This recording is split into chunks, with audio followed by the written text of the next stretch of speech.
Ya, assalamualaikum warahmatullahi wabarakatuh. Balik lagi bersama saya Kholis Muzaki dari Teknik Mesin Untirta 2017. Di sini saya akan menjelaskan beberapa hal mengenai refrigerasi, di antaranya sejarah refrigerasi, yang kedua siklus kerja, dan yang terakhir penjelasan diagram pH dan TS. Sejarah refrigerasi. Refrigerasi sudah dikembangkan sejak lama, akan tetapi mulai dikembangkan secara ilmiah pada abad ke-17, diawali dari penelitian tentang pemantulan efek panas dan dingin yang dilakukan oleh Robert Boyle dan Mikhail Lomonosov. Selanjutnya, penelitian mengenai termometri yang diawali oleh Galileo dikembangkan kembali oleh Guillaume Amontons, Isaac Newton, Daniel Fahrenheit, René de Reaumur, dan Anders Celsius. Ketiga penemu terakhir merupakan penemu sistem skala pengukuran suhu, sehingga namanya diabadikan pada sistem skala tersebut, yaitu Fahrenheit, Reaumur, dan Celsius. Pada awal abad ke-18, William Cullen menemukan terjadinya penurunan suhu pada saat etil eter menguap. Bahkan pada tahun 1755, Cullen berhasil menemukan sedikit es atau mendapatkan sedikit es dengan cara menguapkan air labu di uap. Kemudian murid dan penerus Cullen, yaitu Joseph Black, berhasil menjelaskan tentang pengertian panas dan suhu, sehingga sering dianggap sebagai penemu kalorimetri. Nah, awal perkembangan mesin pendingin kompresi uap diawali oleh tulisan Sadi Carnot pada tahun 1824 mengenai konsep termodinamika dan sistem pendinginan yang menjadi dasar bagi banyak peneliti, diantaranya James Prescott Joule, Julius von Mayer, Hermann von Helmholtz, Rudolf Clausius, Ludwig Boltzmann, dan William Thomson. Nah, penemuan-penemuan sebelumnya menjadi dasar bagi sejarah penemuan mesin-mesin pendinginan dan zat-zat pendinginnya, sehingga pada tahun 1835 seorang Amerika bernama Jacob Perkins berhasil mematenkan mesin pendingin yang bekerja berdasarkan siklus kompresi uap. Selanjutnya ada proses kerja mesin refrigerasi kompresi uap.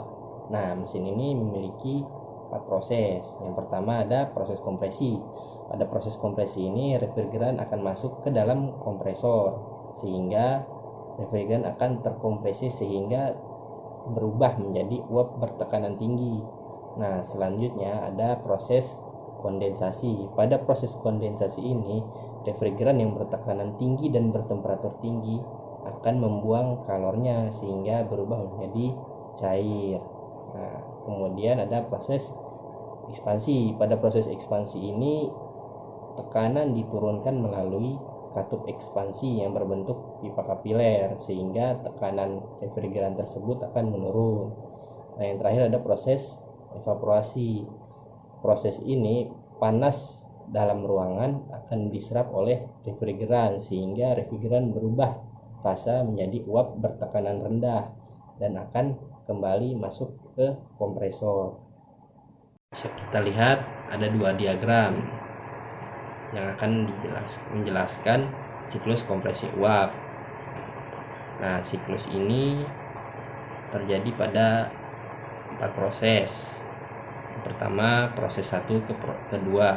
Pada proses ini berlangsung secara isentropik.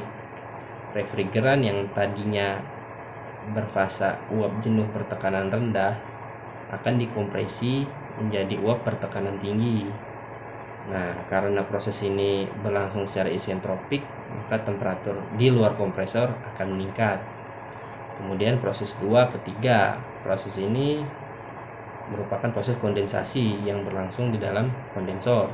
Refrigeran yang bertekanan tinggi dan bertemperatur tinggi tadi akan membuang kalor ke lingkungan sehingga fasanya berubah menjadi cair. Hal ini berarti terjadi pertukaran kalor antara refrigeran dengan lingkungan, sehingga panas dari refrigeran ke udara pendingin yang menyebabkan uap refrigeran mengembun menjadi cair.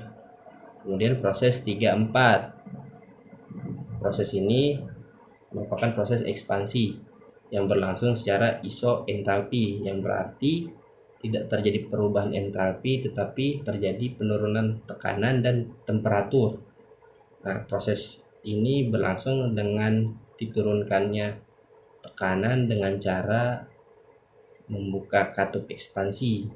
Kemudian ada proses evaporasi. Proses ini berlangsung secara isobar, isotermal atau tekanannya konstan dan temperatur konstan dan terjadi dalam evaporator. Panas dari dalam ruangan akan diserap oleh refrigeran yang bertekanan rendah yang berfasa cair, sehingga refrigeran berubah menjadi uap bertekanan rendah. Nah, kondisi refrigeran pada saat masuk evaporator sebenarnya adalah campuran air dan uap. Nah, kemudian proses ini akan kembali terulang sehingga terbentuklah siklus kompresi uap. Nah, sekian penjelasan mengenai refrigerasi dari saya, kurang lebihnya mohon maaf. Wassalamualaikum warahmatullahi wabarakatuh.